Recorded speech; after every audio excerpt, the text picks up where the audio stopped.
মনে পড়ছে সেই দুপুরবেলাটি।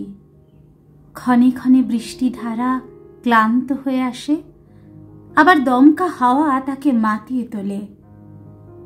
ঘরে অন্ধকার, কাজে মন যায় না।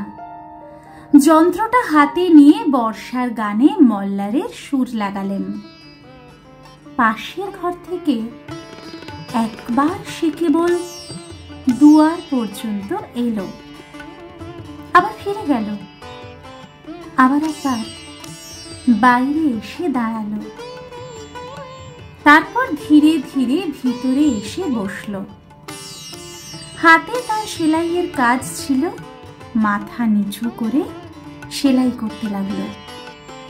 তারপরে সেলাই বন্ধ করে জানলার বাইরে ঝাপসা গাছগুলোর দিকে চেয়ে রইল। বৃষ্টি ধরে এলো। আমার গান থামল। সে উঠে চুল বাঁধতে গেল। এইটুকু ছাড়া আর কিছুই না। বৃষ্টিতে, গানেতে, অকাজে, আধারে জড়ানো কেবল সেই একটি দুপুর বেলা।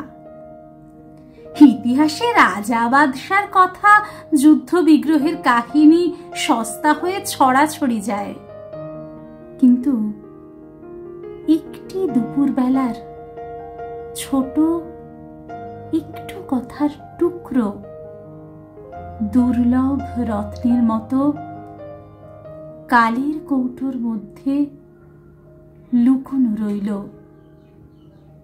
দুটি লোক, তার খবর জানে।